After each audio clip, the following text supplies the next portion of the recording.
Alrighty, I see these movies 2, 3 times when they first come out.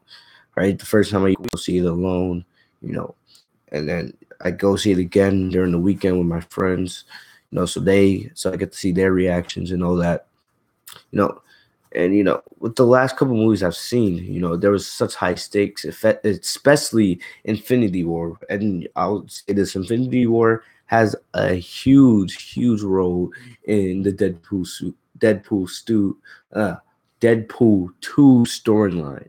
You know, um, if you see the trailers, you've seen Deadpool, the Marvel Entertainment, the people that directed this film, they have a lot to do, or not a lot to do. They like to put in a lot of pop culture references, and the references they had Deadpool make to Marvel Studios and the DC universe and all that was pretty hilarious. Overall, great film. It's just that I'll say this. I saw Deadpool 1 the day before. I've seen Deadpool 1 a couple times, but I saw it 2 years ago when it came out the first time.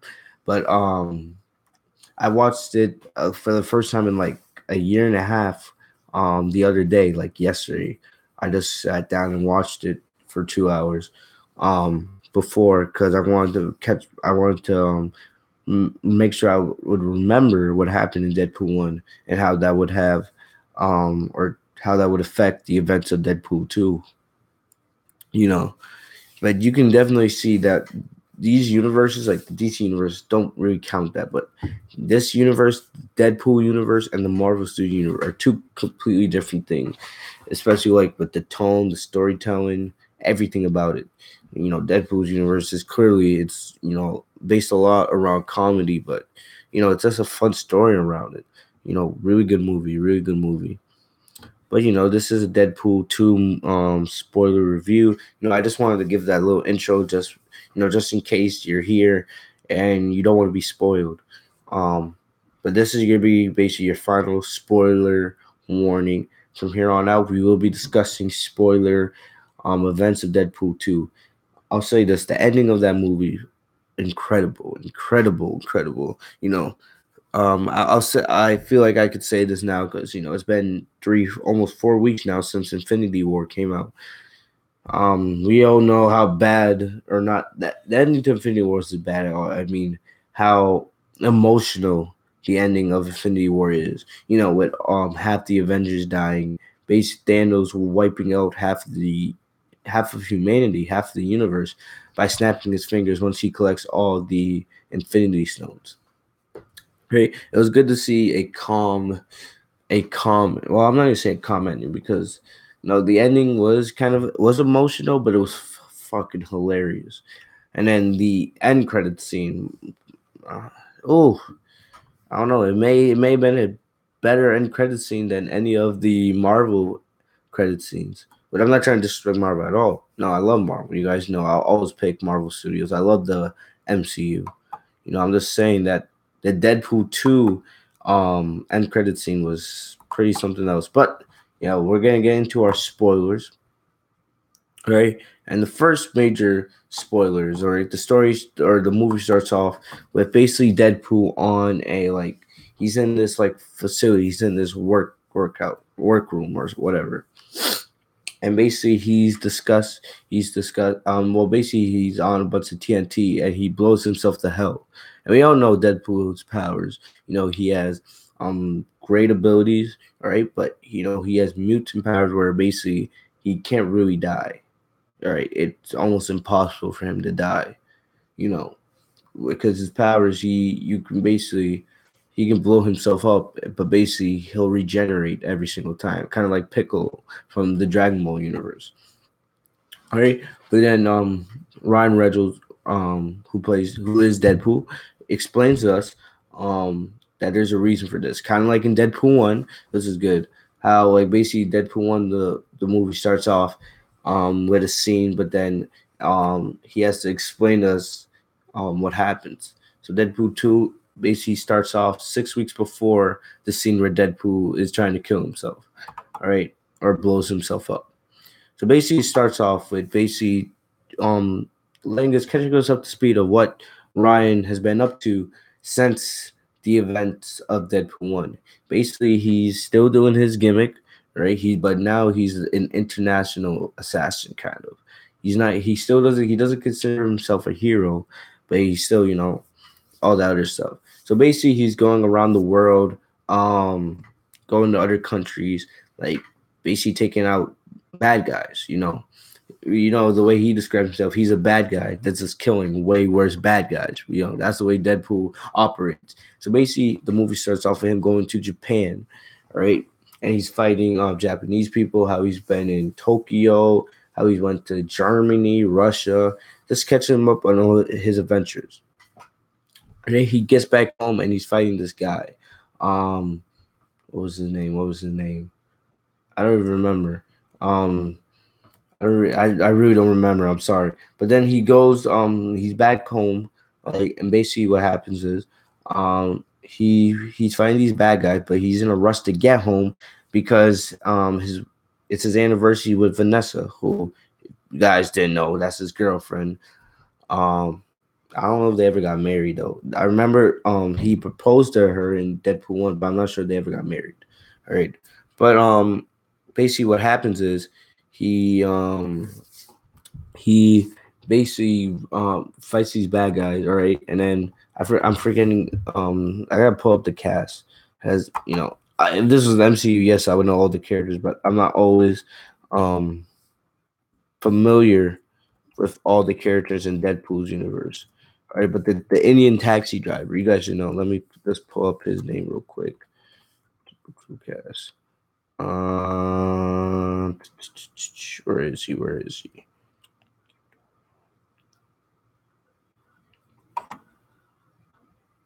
Oh yeah, here we go.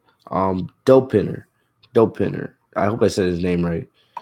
Dope Pinner. So basically, Dope Pinner. If you guys remember, one of the great scenes from Deadpool 1 is Dope Pinner's a taxi driver that drives Deadpool around all the time, and Deadpool never pays him. He usually pays him in the form of high fives, but they are friends. All right. He gets into the vehicle with Dope Pinner, and then they see Deadpool in a hilarious scene. Dope Pinner's like, I want to be more like you. I want to be a hero. All this other stuff. Dope Pinner then goes ahead and drops Deadpool at his apartment, and then Vanessa's waiting for him, and it's the night of their anniversary.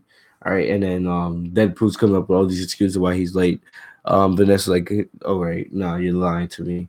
But basically, cute little scene. Vanessa's like, kiss me like you miss me, right? And then they make out a little bit, and then they're about to get on. But then they get first before they want to get on, they give each other anniversary gifts. Deadpool gives. I'm forgetting. Deadpool. Oh yeah. Now I remember.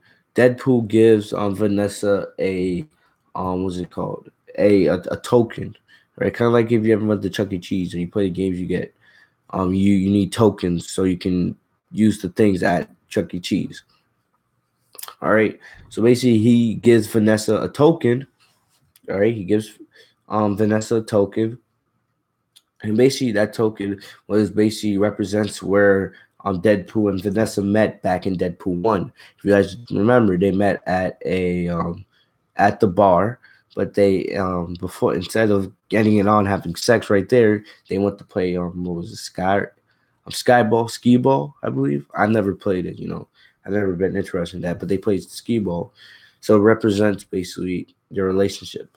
All right, and then basically, then Vanessa gives Deadpool this weird object and basically says, I'm free to have children now, right? That they're open, and then they're both excited, and now they're getting ready. They're talking about what they're gonna name their children, like Todd or Cher or all these other names. And then before they're about to have sex, they watch this funny movie, and then basically as they're getting ready to get it on, Deadpool, Ryan senses something, right? And he tells Vanessa get down.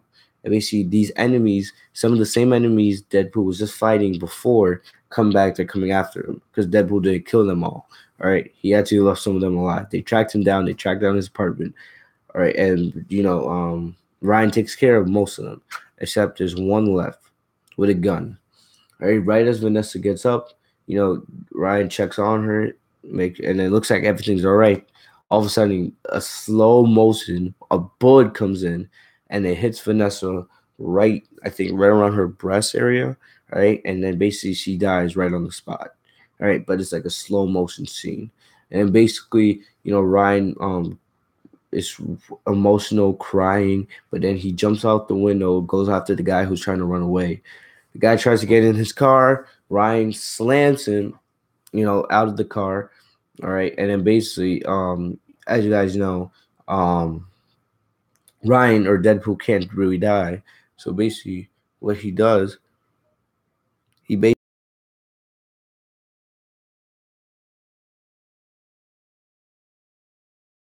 girlfriend, like their best friend, she's like, I'm sorry you had to do that.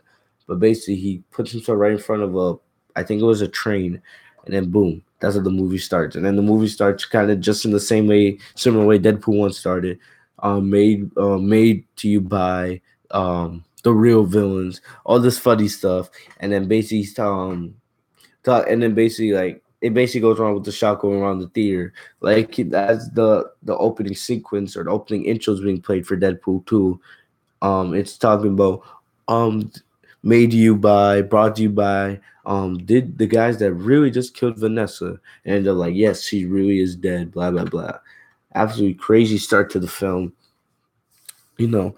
But like you think something that emotional, it's kind of hard because what's funny about it is that emotional scene like that isn't it doesn't really hit you as much because it's a Deadpool movie. It's a superhero film that's supposed to make you laugh out of your ass. So like it's not as crazy as you would think it would be. But yeah, that is the first major or the first really big spoiler of the movie. But I guess I'll say this since this is the review. She does come back, all right, but I'm not going to tell you how, all right? I'll say that for much later towards the end of the review because the way she comes back, it goes with the end credit scenes. But all right, there was a X-Men cameo in this. One of the most hilarious metal gags of the original Deadpool movie was Wade joking about the lack of X-Men when he visited the X-Men mansion. All right, so one thing is, as if you guys remember, as Ryan is trying to mourn his loss, he's trying to mourn Vanessa, who is now gone. One thing that you'll notice, or one thing that is played throughout the movie, is that basically what, or basically what basically one thing that he's trying, like, Vanessa's dead, right? As Vanessa is currently dead in the Deadpool universe, Ryan now wants to die himself, all right, which leads to where I was talking about at the beginning of the movie, where the movie starts off with Deadpool basically blowing himself to bits on TNT, all right, because he's been trying to kill himself for a while, but now he really wants to kill himself because he wants to be with Vanessa, all right, in heaven or wherever, you know, they are. Basically, what one thing they play is kind of like every time Deadpool's close to death or he's about to die in the movie, it happens about 3-4 times.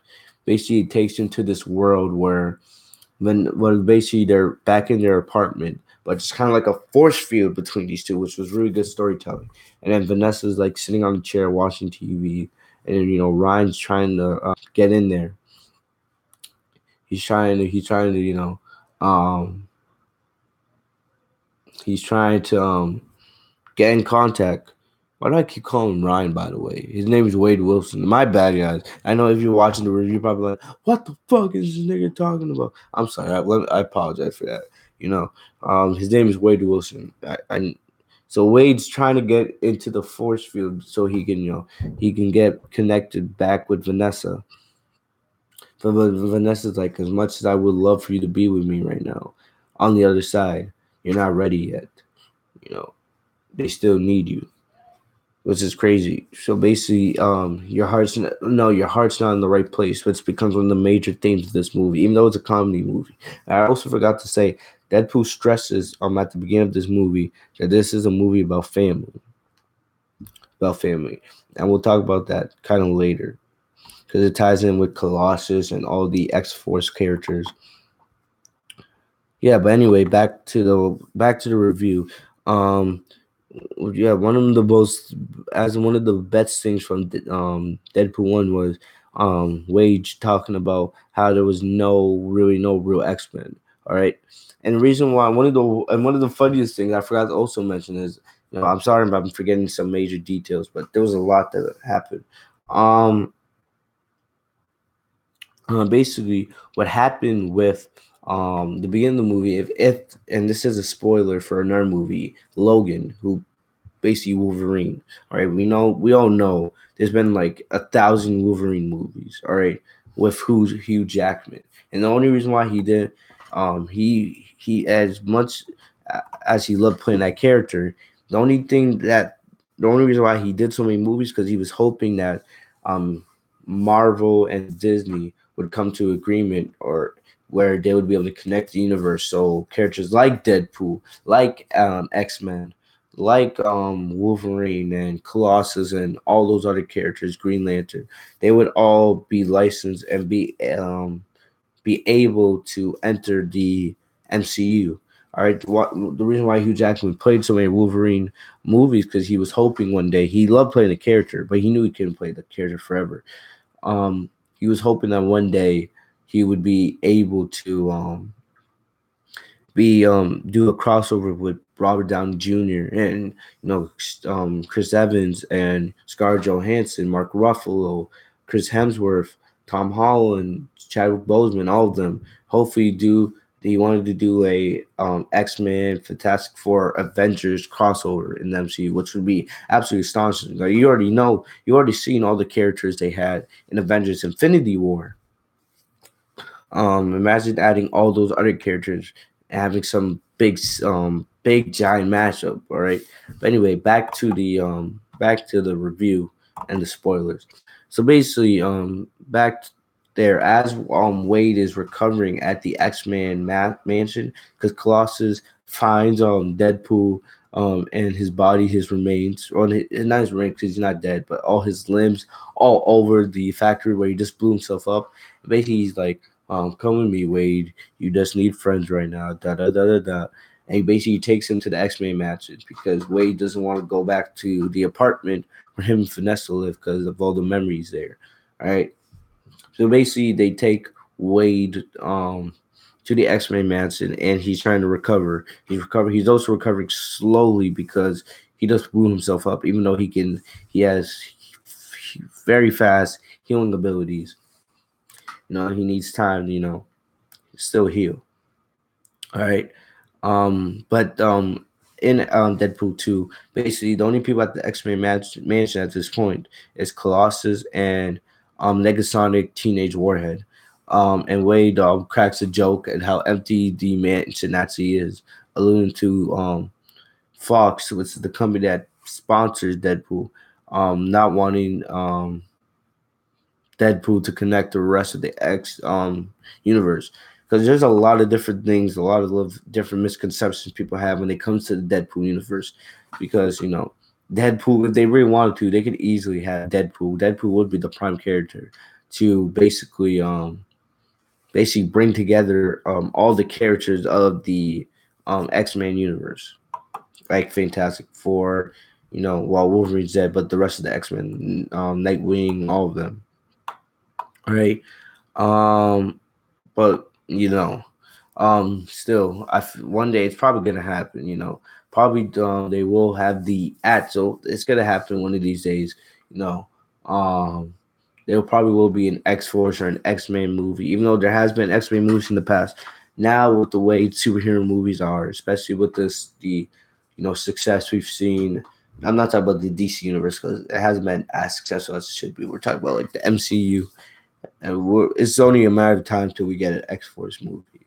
Um, but we have Wade hanging out at the X Mansion and complaining still about the lack of the X Men, and it was a nice gag. And there was this was one of the best gags in the whole movie. Um, in a brief shot, there's a room behind Deadpool's back as he's talking to Colossus, and then there's a handful of official X Men actually in there. We saw um Charles Xavier, who plays Professor X. We saw Quicksilver, even though Quicksilver, it would make sense because the MCU's Quicksilver, they killed him off like legit in the Age of Ultron. He was killed legit, and you didn't even get to stay a full movie in the MCU. Not even, it was like half a movie. So the X Men's universe could easily handle Quicksilver. There's the Beast, there was Cyclops, Nightcrawler, and there was Storm, all hanging out in this room behind Deadpool. It was a psych gag. Are they actually in that room? Was it just a cameo, or were they actually in that room?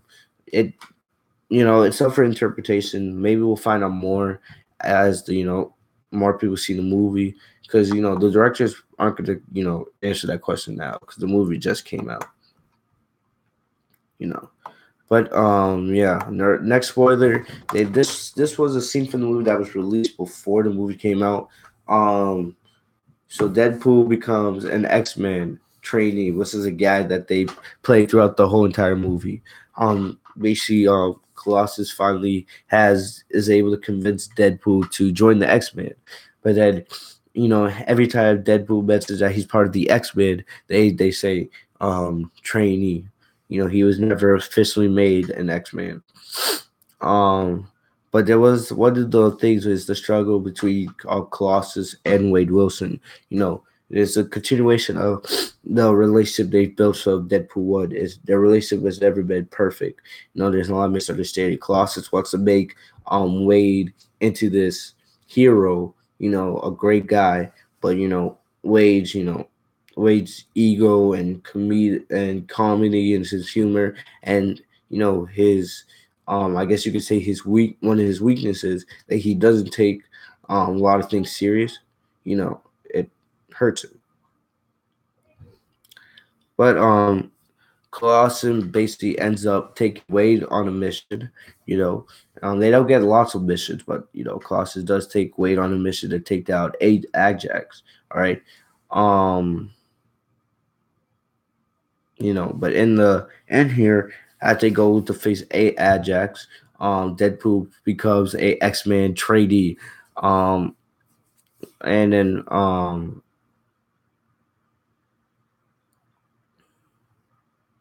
basically, if you want to see Deadpool wearing his X-Men outfit,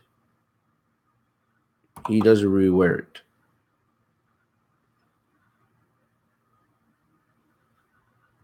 Oh, I didn't even know this. So my friend Bevel, he every time I'm live streaming, he likes to, comment. What up, Bevel? Um, but anyway, back to the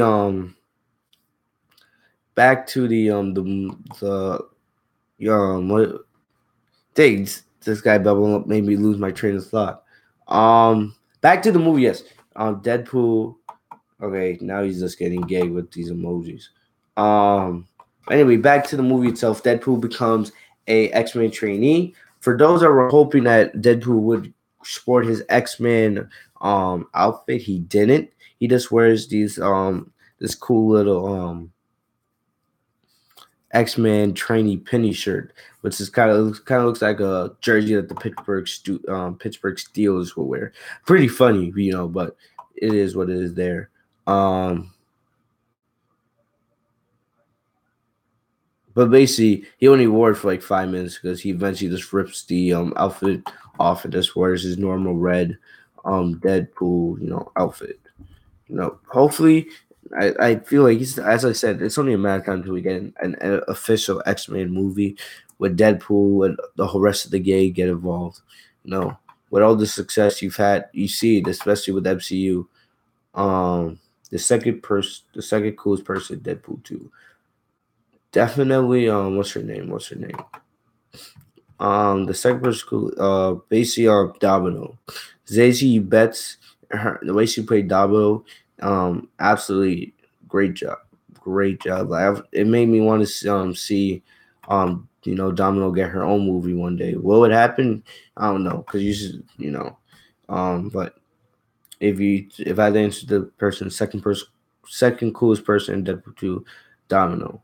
If you guys have any questions or anything you want to say in the chat while I'm reviewing the movie, just let's say it, and I'll try to take notice. Um, Hold up.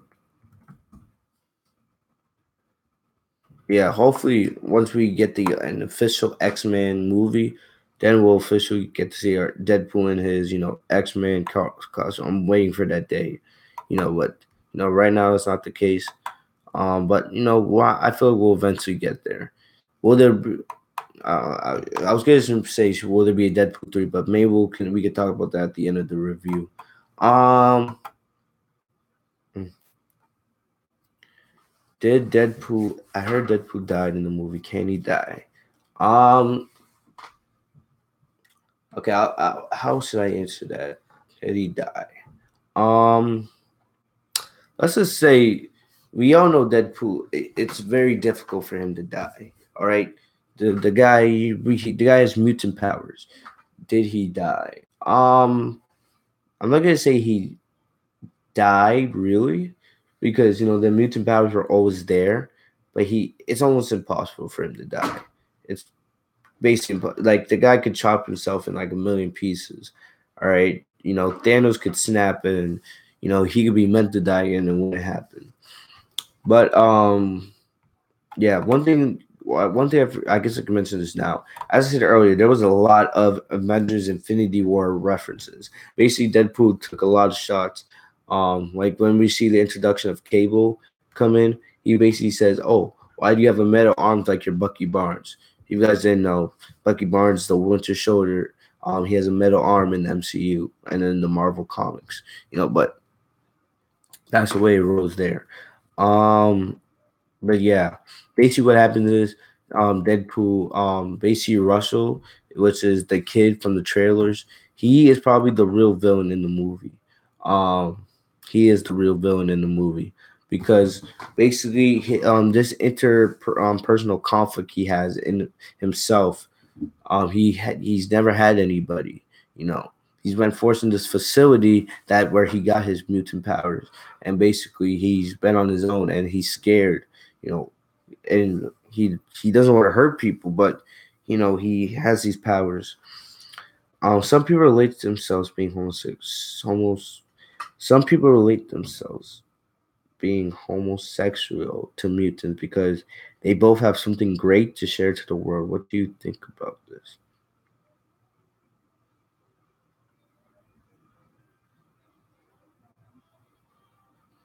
So somebody Bevel in the comments says, I just read it. He wants to know what are my thoughts of people relating themselves to being homosexual to mutants because they both have something great to show the world, to share to the world. Well, being mutants is um it depends on what you do with your mutant powers. All right. Um Deadpool, I think, he's slowly learning throughout the first two Deadpool movies, and I'm pretty sure we'll probably get a Deadpool 3 eventually in a couple years. Um that basically like it depends on what if you use your mutant power good, then yeah, because having mutant powers are something astonishing, it's something you don't see every day.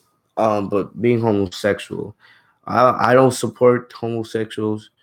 I don't support gays, you know, because that's just.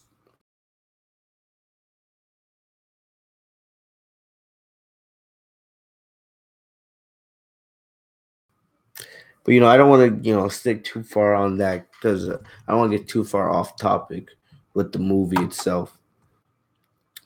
But basically, Deadpool tries to stop Russell, all right, and basically Russell just scream and get away. But then Deadpool's like actually able to calm Russell down, and basically they're able to get this collar. And this collar that you put on, if you put on a mutant, it basically deactivates the person that mutant's superpowers. All right, it's because very very important in this movie at the end.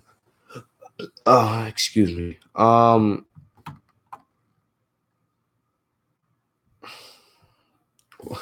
is Thanos the strongest in the Marvel world? That's easy because he has the Infinity Gauntlet. He's not the. I'm not gonna say he's the strongest. Well, probably right now, um, because you could kill Thanos without the Infinity Gauntlet. What makes him so strong is that he has an Infinity Gauntlet. All right, you can basically bend reality to wherever you want. You have the 6 Infinity Stones. Time Stone, Mind Stone, Power Stone, Reality Stone, Space Stone. I'm forgetting Soul Stone. And you could put that Infinity Gauntlet and put it on yourself. That would probably make you the strongest, around because you could do whatever you want. You saw it. You snap, and you can kill, um, basically whole populations, whole civilizations without having to do any work. But basically, back to the movie itself. Basically, what happens is, Deadpool tries to calm Russell down. They put the collar on him. All right, Russell tells Deadpool how this guy, I'm forgetting his name. Um, Basically the guy that runs the facility, the guy that was responsible for torturing Russell and giving him his mutant powers. Basically, Deadpool basically kills the guards that are surrounding him because the guards want to take Russell back, and Russell doesn't want to go back with them because he's been tortured by them for a long time, and he doesn't want to feel that way anymore. Um,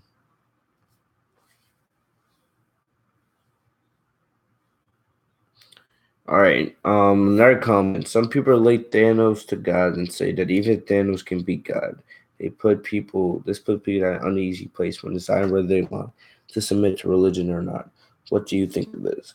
Well, it depends on the person. At the end of the day, I'm able to remember that, yes, we can joke about movie characters. We joke about Thanos all the time, but Thanos is it's a fictional character. He's just a guy that was made by a artist or a writer and then turned into a comic, and then now it's a certified G. I'll get to you to write it in just a second, certified G.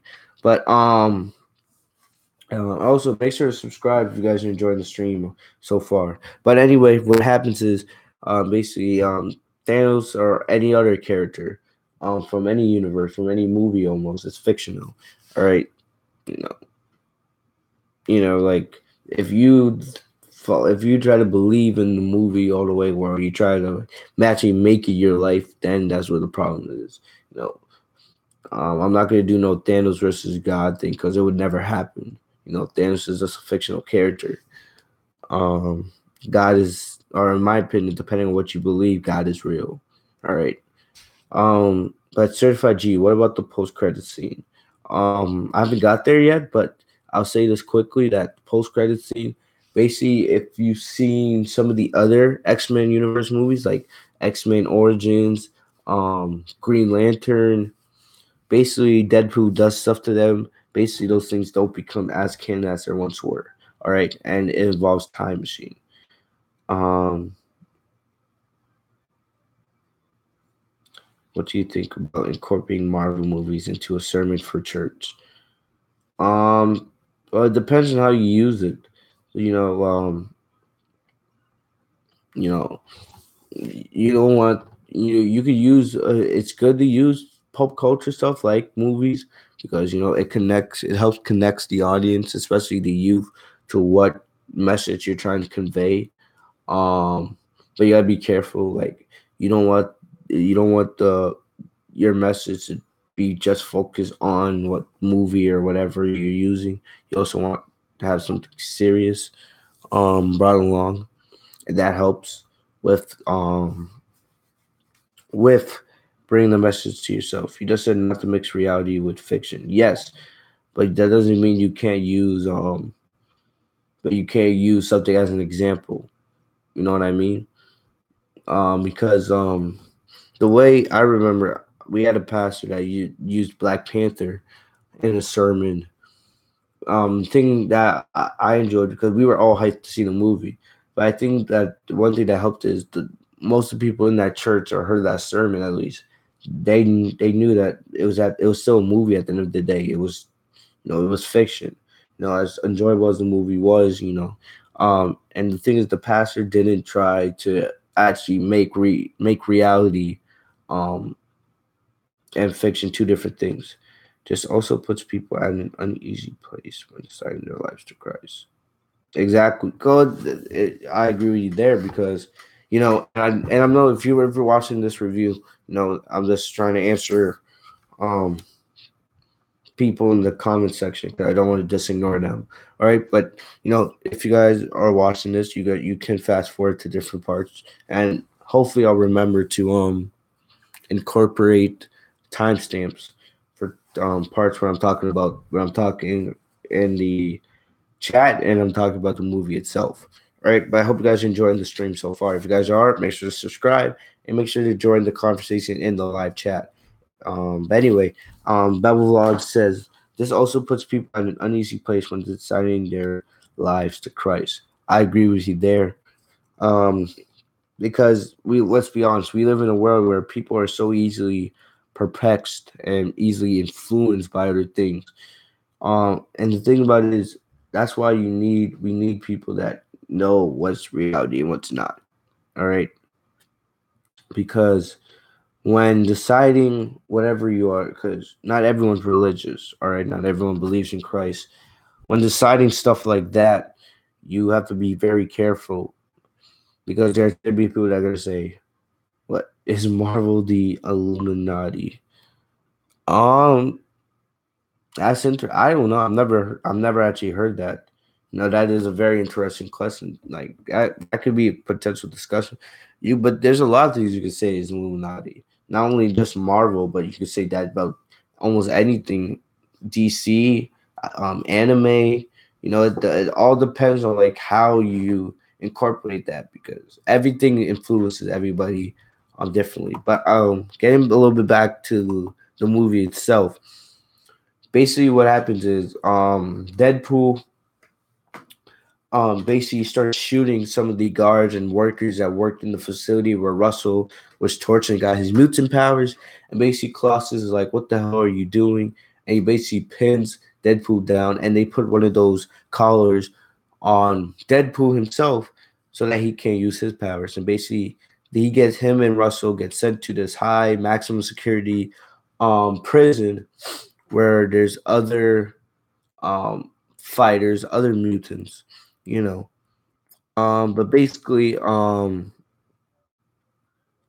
basically, this is where we get the introduction to Cable. Cable, basically jumps from different timelines, assassinate people, trying to keep timelines safe. Because basically, everyone know if you know me, I loved Infinity War so much. Um, So if I had to give an honest answer, I would probably give a slight edge to his role as Thanos. But I love how he brought that same action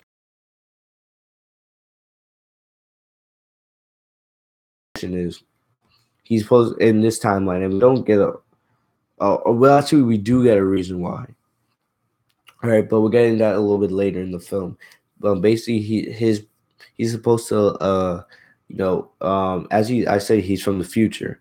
So basically, he's supposed to kill Russell. That's his goal. All right, and basically, that's one of the cute scenes for this movie. Do you believe in God, a God that allows the Holocaust to happen? Um, well, this is of course I believe in God. If anybody that knows me personally, I'm not trying to, preach or anything, but I'm just going to answer once again stuff that's being said in the comments. Do you believe in God, a God that allows the Holocaust to happen? Well, I do believe in God, of course, but this is I've come to the thing that everything has for a reason.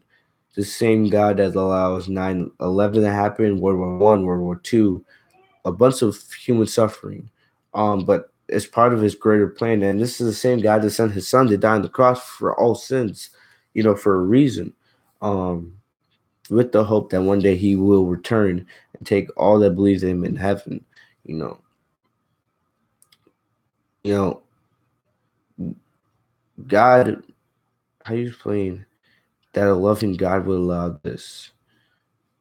Well, I don't even know. I feel like you're trying to turn this into a morality kind of thing. But how do you explain that a loving God would allow this?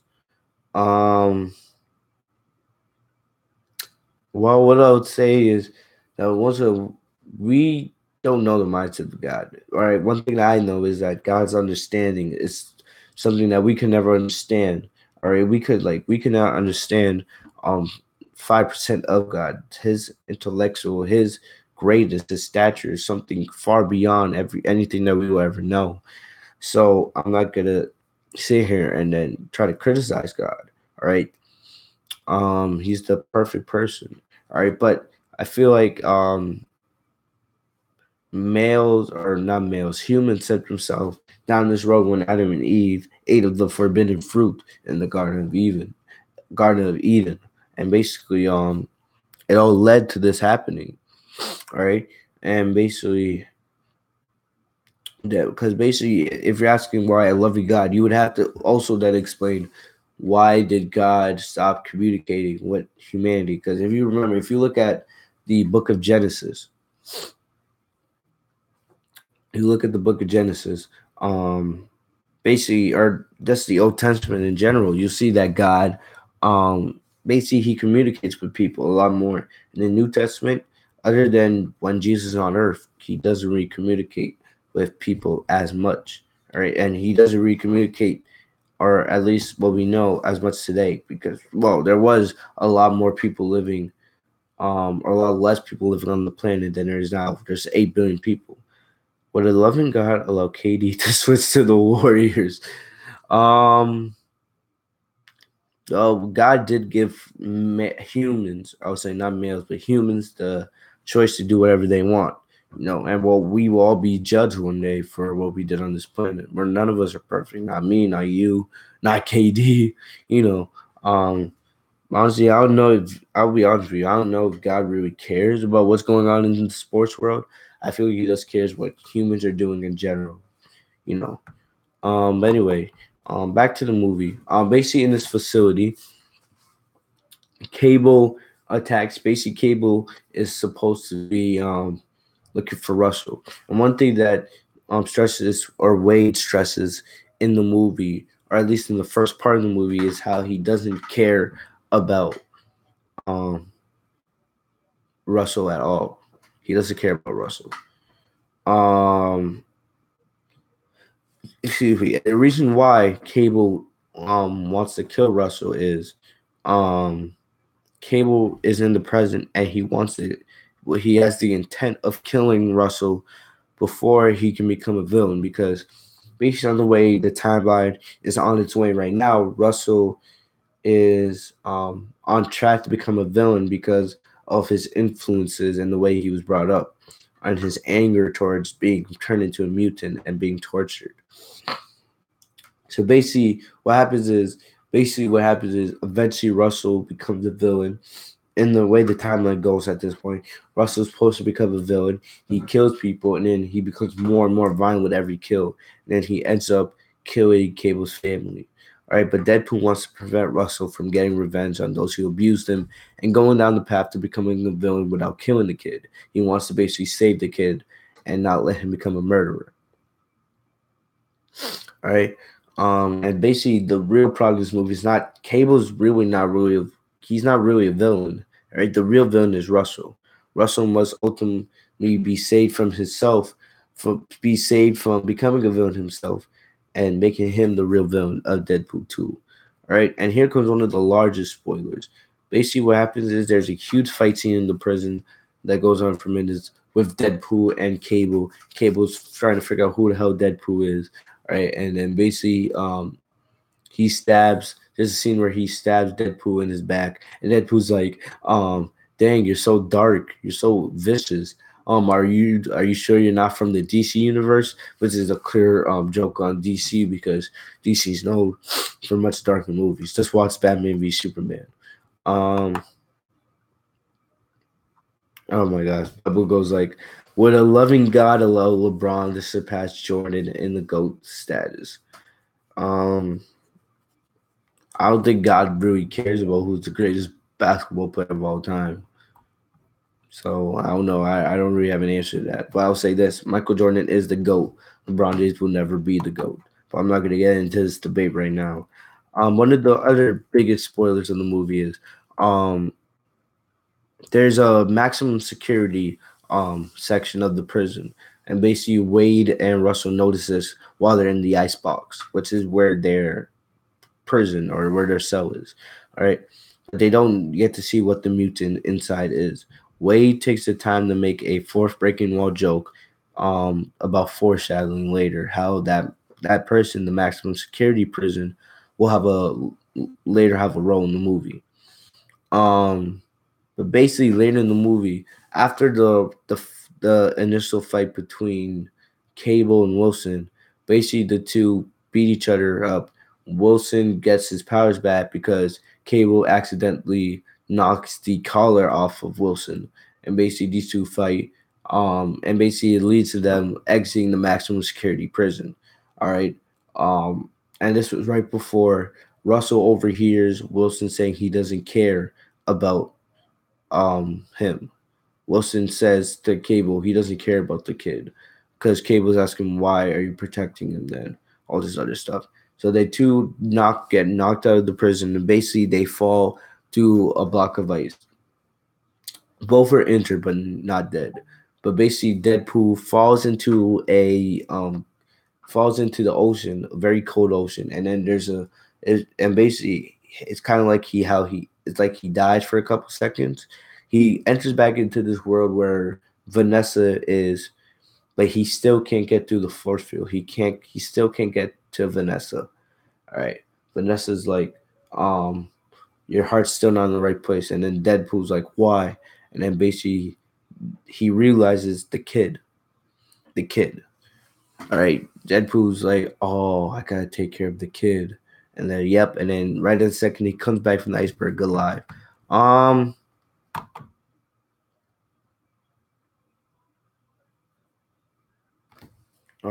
Bevel says, why does James always say that? I guess he flips sides a lot, huh?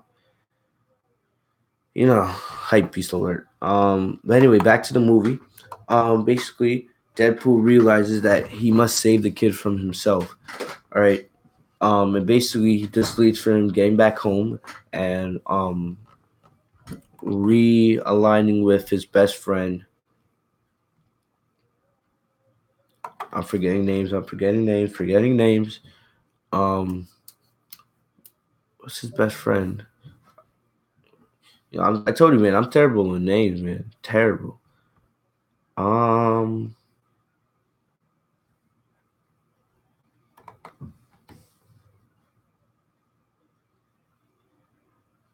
Oh yeah. Weasel. My bad. Weasel. My bad. I apologize, guys. But Weasel. Yep. What was that? I'm losing my train of thought. I'm. Oh my gosh, I'm funny. I am hilarious. But yes, he realigns with Rizzo and he says basically, they need to form a team. All right. So and the goal is to save Russell.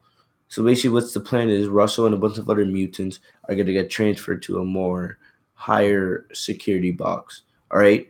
And basically, what happens here is right before we pan back to the maximum security prison, basically Russell makes friends with a new enemy. All right, and this is one of the biggest spoilers of the movie. This is later revealed as Juggernaut, who was absolutely incredible. Um,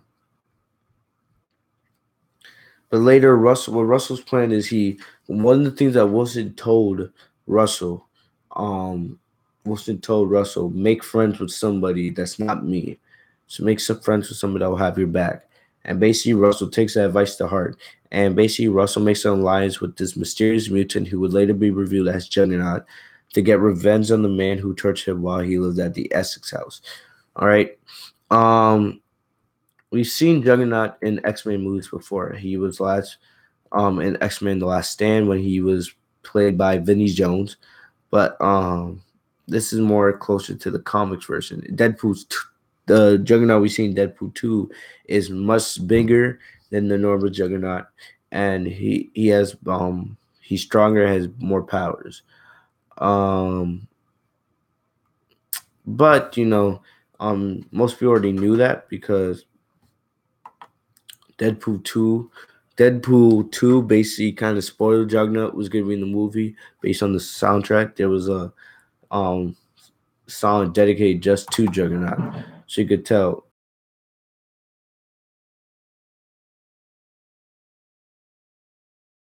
basically him and Weasel are basically getting ready to form a team so they can form or they can save Russell.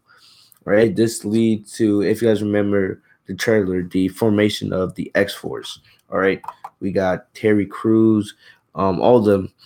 Um We got Bedlam, Shatterstar, Zeta Guest, Peter, and Vashtir, and Domino, along with Deadpool himself. All right, each have their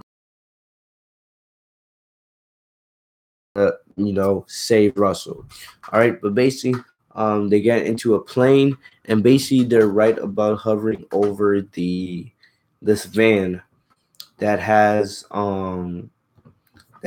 Russell and the rest of the mutants that are being transferred. And basically, um, they jump out of the helicopter. Basically, they use parachutes. All right. And basically, one thing if you've seen the trailers, they marketed the X Force like they're going to be some big deal. They really weren't. They they X Force was really there for like 10 minutes, really. All right, because basically almost all the X Force team members die almost immediately. All right, and it's like a montage of all of them dying at almost the same time. All right, they parachute into the city, and basically as each member dies, it gets more horrific and more gruesome. It's pretty disgusting how each one dies. All right, Bedlam crashes into the real windshield of a bus. All right. And after, and what's funny is Deadpool's giving commentary as each one dies. All right. Bedlam crashes into a windshield of a bus. Shatterstar falls into a turning helicopter. Um, then Zedegeese gets stuck in a wood chipper. All right.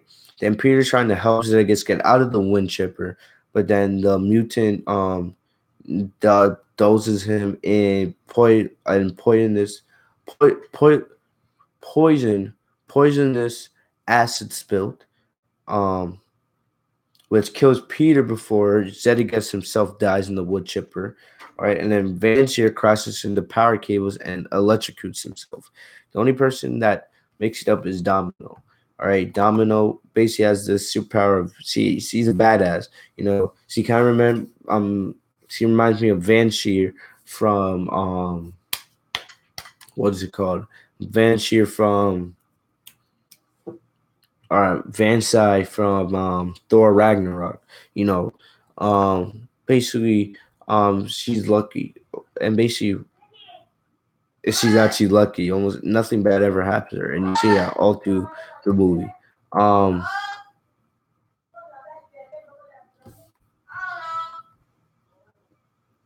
but another thing is, there's a funny Brad Pitt cameo.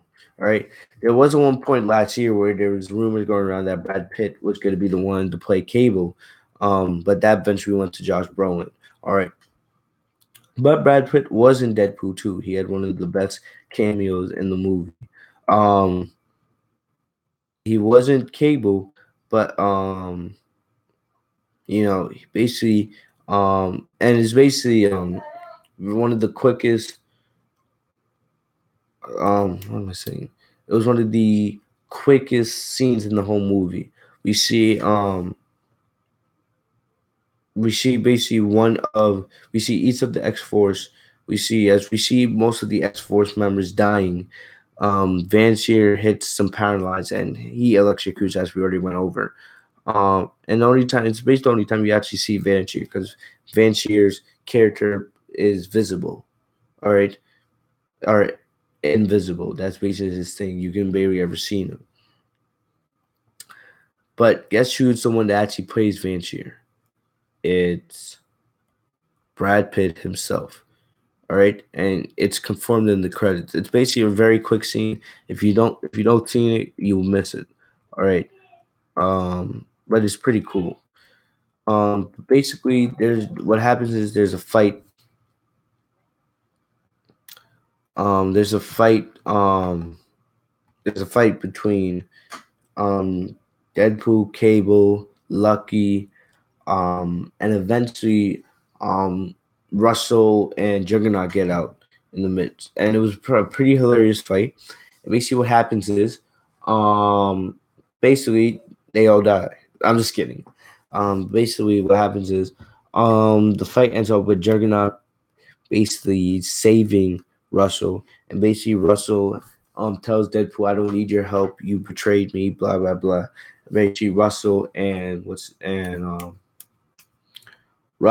Juggernaut head off to go deal with the men that tortured um, Russell while he was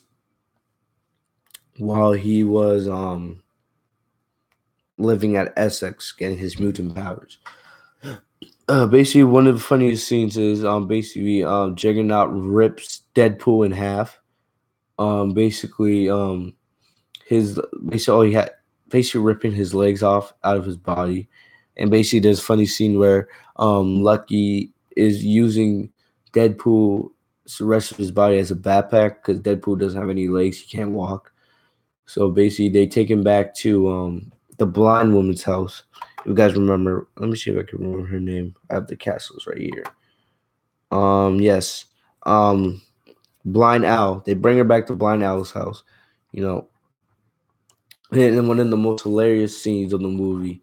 Basically all the characters come together from Dopinner, Weasel, we see Blind Owl, Deadpool himself, and Lucky. They all discuss what they're gonna do now, with the kid.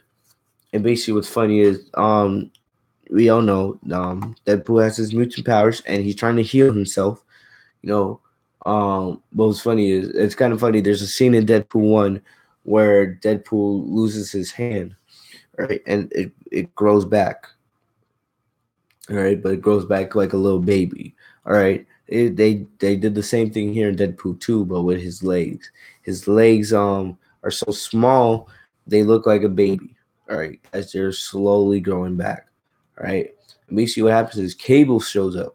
Cable shows up now, and he tries to form an alliance with Deadpool and the rest of his crew because of he calls Deadpool an idiot for unleashing Russell. And allowing him to bring in Juggernaut. And basically, this is where Cable discusses basically his family. He knows how in the future Cable's lost his daughter and his wife. He's lost his daughter and his wife, um, thanks to Russell himself. That's the reason why he wants to kill Russell so badly, to change the timeline. And basically, he knows he's looked in time. He knows how Wade himself has lost Vanessa in a similar fashion. All right. So basically, he tries to form an alliance, saying they can work together to take down Juggernaut, and how basically he wants to basically kill Russell. Basically, he doesn't kill Russell. Or spoiler, basically Deadpool tries to convince him, "Oh, I don't want to kill Russell. I don't want to kill him. I want to save him." Right, and basically it gets a bunch of funny interaction, um, and leads to basically Deadpool trying to recruit Colossus, and Colossus and Negasonic. The names are, you know who I'm talking about. One of the things that happens is Negasonic. Uh, Negasonic. One of her things is she gets a lesbian girlfriend in this movie. No problems there, right? LOL. Um, basically, it leads to the final battle, which takes place at the House of Essex, right? Where Russell and Juggernaut are trying to get back at the people that tortured Russell. All right, but here's the thing: Cables went through time. This moment where Russell kills uh, the people that torture him is what leads him to becoming a villain because he kills one person and it gives him this wild thirst for power, thirst for evil. All right, that's why basically Cable wants to take him down here and there. All right, to change the timeline. Deadpool knows if what's his name? If what's the name? If Russ Deadpool knows if Russell kills um the people that torture him, there's no going back. So basically, there's this funny scene where Dope Pinner, Deadpool, Lucky, and Cable are all going into battle. Very good scene. And it seems this huge fight scene where we see Colossus and Negasonic going up against Juggernaut, and then Deadpool's trying to stop Russell from doing anything. But basically, Wade Wilson dies in this movie. Basically, what happens is he gets the collar put on. He puts the collar on himself. Wait, I'm trying to think. I don't know if it was Wade that put the thing on himself. You know, he. All right, now I remember. There was the scene where Wade actually looks like he hugs Russell. Russell seems like he's about to go come back to the good side. You know, but basically Russell turns the tables on him and blasts him away.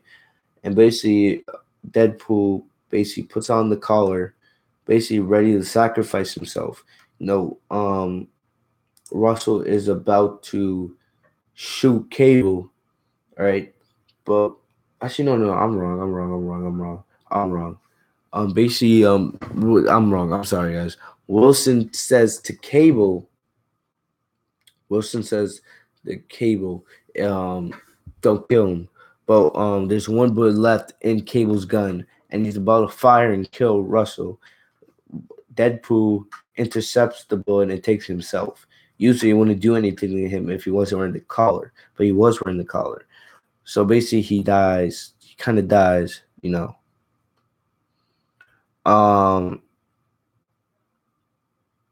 But Wade does take a bullet that was intended for Russell. And basically, it goes then into like this 10-minute death scene for Deadpool. How he's talking about how he saved Russell, who is incredibly, he feels so bad for what has happened, and basically talking to Cable. Basically, one thing is Cable carries around this little bear. It's a bear that has the blood of his daughter on it, based on what Russell did, based on his actions.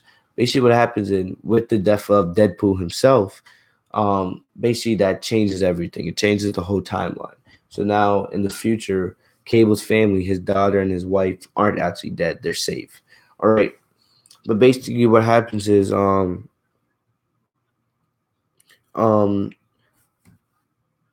basically the collar that Wilson is wearing it makes sure he's unable to heal, and that goes into like the 10-minute death scene where he keeps talking and talking, and Russell, Cable, and Colossus try to take the collar off him, but Wilson, as I said earlier, he's been wanting to die for like forever. He's been right. He wants to join Vanessa in heaven. All right. So basically, he refuses to have them take the collar off him. But it was like a true like 10-minute long out death scene for Deadpool. But basically, one of the most largest spoilers is Cable saves Deadpool. He saves Deadpool. Wade prevents his friends from saving the collar. Basically, he died for a moment, and then in one amazing scene, and this goes in. Now we're getting to the ending, which I really want to talk about. Cable. Yeah, we've been live for over an hour. Hope you guys are enjoying the stream so far. Cable, not Cable, Deadpool or Wilson basically is finally able to get to the force field where Vanessa is. And what was so good is as Wilson walks through the force field, he transforms back. I guess it's kind of like now that he's in heaven now, right? And in these universes, I don't think there's any God or anything. This and remember, this is just fiction. We're not talking about reality. This is a fictional universe. All right. Basically, what happens is when Wilson walks through the force field, his mutated face turns back into what his face looked like before it ever got mutated. It goes back to the way it used to look. And basically, there's this amazing scene where I'll say this: the actors that play Deadpool and Vanessa, they have such good chemistry with each other. Basically, they talk about how they're home and now they never want to leave each other. They say I love you, but then Vanessa tells him to go, and he goes. But right there, Vanessa goes like, "Kiss me like you miss me one more time," and they have a nice little makeout, and then basically they return to the real world. Basically, this goes in Cable had this his time travel device, and he didn't have a lot of fuel left. All right, he only had enough fuel to go back, go to the present, kill Russell, and go back. But what he does is he uses the rest of his time fuel to revert time to right before the final battle in Deadpool 2 starts. All right, just placing the lead token from the token that Deadpool gave the Vanessa at the beginning of the film, putting it in Wade's suit, later right where he got shot. All right. So basically, the whole final battle happens again, but they just fast forward to it, and right as Cable shoots Deadpool, all right, he shoots Deadpool right in the same place where he did the first time. But the difference is this time is Wade has the coin right there, and the bullet goes right through the coin, saving Deadpool's life in the process. All right. Then it fast forwards. Um, and then now we get to that point where the token saves Wade's life. And then Wade's sacrifice still saves Russell. So Wade doesn't have to die and Russell is saved. And basically what happens is Cable's like, now that my future is safe. And then Wade tells asks Russell, but you're not gonna be able to get back home. He's like, Cable's like, that's okay now that he knows that his family is safe. He says now Cable, I guess Cable now does a baby face turn. All right, does a nice little baby face turn. That's a nice little wrestling analogy. Basically, he says he's gonna stay in the present time for now and keep bad guys from ruining the future. Which basically leads to a happy ending. Deadpool, Colossus, Negasonic, Russell, Cable, they all walk off in peace, kind of like a big family, like a big X Force family. One thing that another reference you see is basically Deadpool roasts Cable, calling him Thanos. Because if you guys know, Cable is played by Josh Brolin, who also played Thanos. You know, so basically it's kind of crazy. Josh Brolin, all right, he shoots Deadpool right in the same place where he did the first time. But the difference is this time is Wade has the coin right there, and the bullet goes right through the coin, saving Deadpool's life in the process. All right. Then it fast forwards. Um, and then now we get to that point where the token saves Wade's life. And then Wade's sacrifice still saves Russell. So Wade doesn't have to die and Russell is saved. And basically what happens is Cable's like, now that my future is safe. And then Wade tells asks Russell, but you're not gonna be able to get back home. He's like, Cable's like, that's okay now that he knows that his family is safe. He says now Cable, I guess Cable now does a baby face turn. All right, does a nice little baby face turn. That's a nice little wrestling analogy. Basically, he says he's gonna stay in the present time for now and keep bad guys from ruining the future. Which basically leads to a happy ending. Deadpool, Colossus, Negasonic, Russell, Cable, they all walk off in peace, kind of like a big family, like a big X Force family. One thing that another reference you see is basically Deadpool roasts his Cable, calling him Thanos. Because if you guys know, Cable is played by Josh Brolin, who also played Thanos. So basically it's kind of crazy. Um, Josh Brolin has two huge movies this summer, basically with Avengers Infinity War and Deadpool 2. So that guy's not, who knows how many, all right? And I said this was an amazing end credits, all right? So basically in the bank that guy's making. But X-Force single, I'm more of, Wakanda forever. You already know what I mean there. But anyway, basically it goes back to the theme where Deadpool said at the beginning of the movie, this is a family movie. Deadpool 1 was a love story, basically centered around the love between Wade and Vanessa. Deadpool 2, the theme, I guess, is family. All right. And basically everyone walks off. Basically the movie gets a happy ending. All right. But now we get to get into the end credit scene. All right. And I said this was an amazing scene. All right. And I said this was an amazing end credits. All right. So basically in the credit scene. All right. So basically in the first, there's no end credit scene. It's mostly this mid credit scene. All right. There's two mid credit scenes. All right. So in Deadpool 2's first mid credit scenes, Negasonic Teenage Warhead fixes Cable's time travel device. Basically, what he was gonna do, she puts more fuel in it for Cable, and he gives it to Deadpool so that he can give the Cable. So when Cable's ready, he can get back to his own time. But whatever, in the second mid credit scene, Deadpool takes the device for himself. All right, and then basically Deadpool goes back and forth in time to fix some wrongs. All right, one of the most major things is that he goes back and saves Vanessa's life. When I was in the theater, this was absolutely everyone went crazy. I went crazy because they saved Vanessa's life. So basically undoing her death, all right, and basically he goes back, basically killing the guy that eventually shoots Vanessa, all right, and she never dies, all right, leading to them eventually having a kid called Cher, which will, if there's a Deadpool 3 or whatever is the next movie that Deadpool's featured in, we'll probably have that emphasis in there.